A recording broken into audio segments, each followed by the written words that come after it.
depth charges, but the depth charges, instead of getting the submarine that got out, must have done something to the engines on our boat conked out, and we were left bobbing around in the ocean till they got it going and all the other ships had gone. Because I was allowed to come back up on the decking to do hair cutting, and I can always remember that the next day there was another submarine scare, and we were all herded down below, and the yak-yak, the gun, the field gun up the front of the boat was being fired again. And after half an hour or so, we heard a lot of laughing and joking going on, and they uncovered the hold again. But before I'd gone down to the hold of the ship, I'd cut a big V for victory in this nips, because I always used to cut the Japs who were on board the ship's hair as well.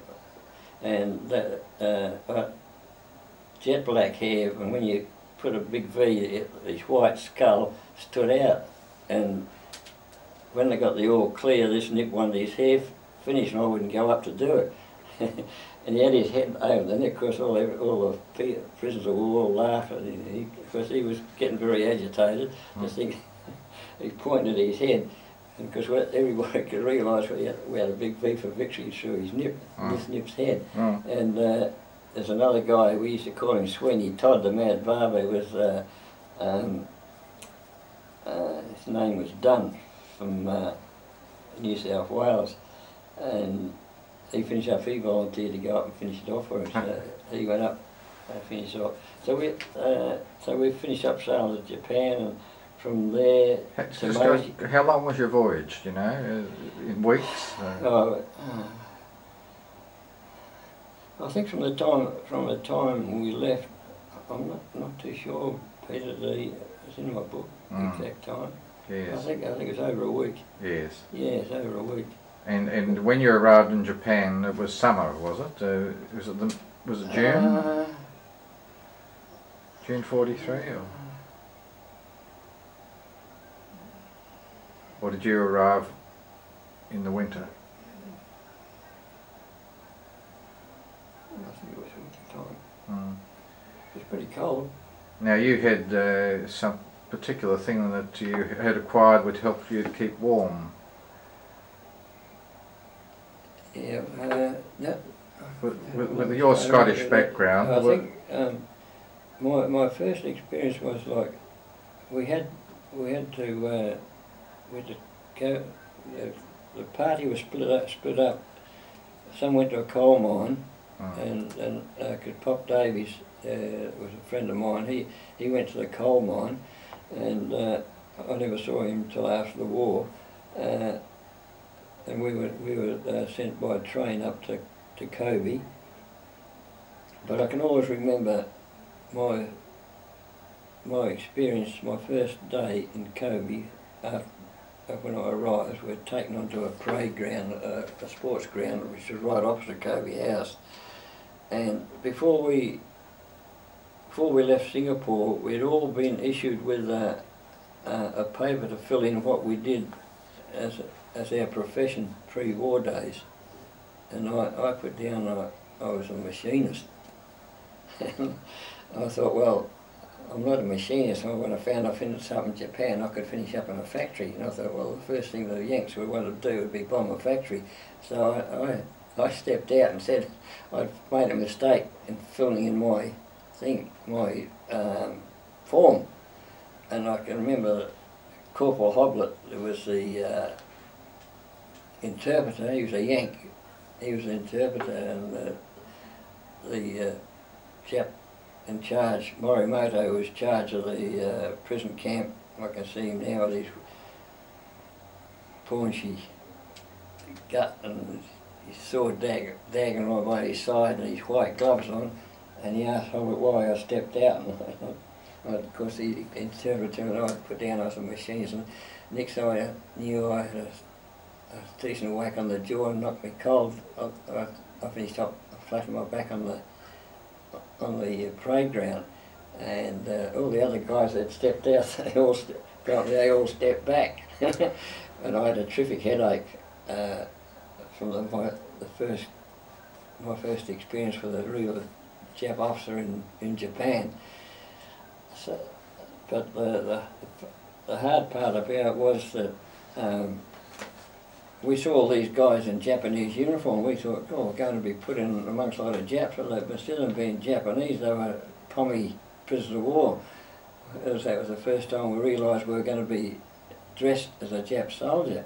And the only thing, the difference from a Jap was that the cap that we wore, they cut the star off, the gold star was cut off, but you wore a Jap cap and a Jap uniform, and luckily I was small, my uniform fitted me, but a guy like Wally Hudson was over 6 foot. He had to sort of try and fit into a Jap uniform. That was how it was. You just had to wear it. Mm.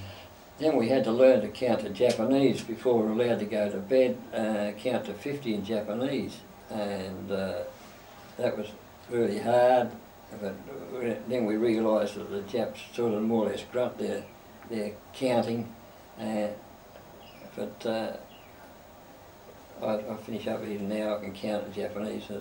Many years ago, it's Nissan, Shigo, Rock, Shichas, finish up.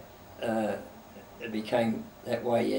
You had to learn to count in Japanese whether you liked it or not, because when they lined you up, you were being counted that many times during the day and night to make sure nobody would escape. But nobody would try to escape in Japan.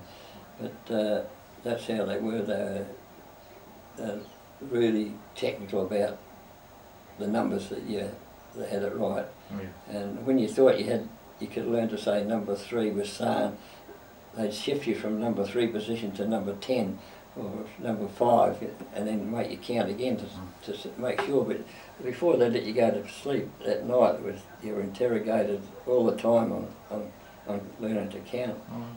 So, and there was while in Japan that I found out that what sort of hard the army were towards not only their own people.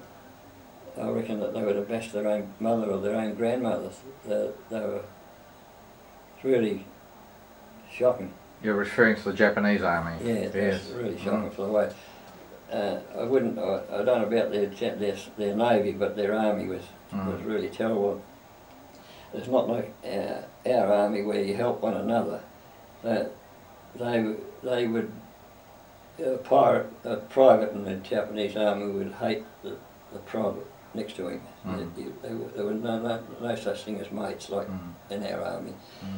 And they would bash one another just like they say did something wrong, they'd bash them up. Yes.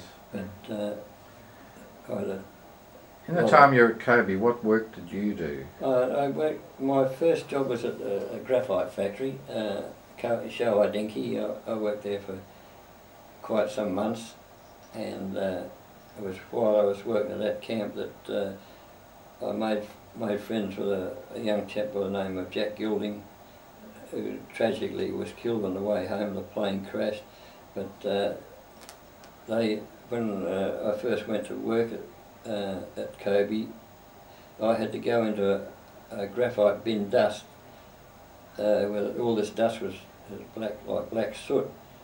It was went into this bin and then had to be shoveled out the hole that I went in. But this dust used to, once the sun got on it, dissolved, it burned your skin, and with my eyes being as bad as they were, it made them worse, and the sun would dissolve this dust and my eyes would burn, and actually I was nearly totally blind through it. And they still, in the end I tried by putting a white paste on me, but that still didn't sort of make any much better for you. And Jack Gilding, he volunteered to go in instead of me. And then there was this Japanese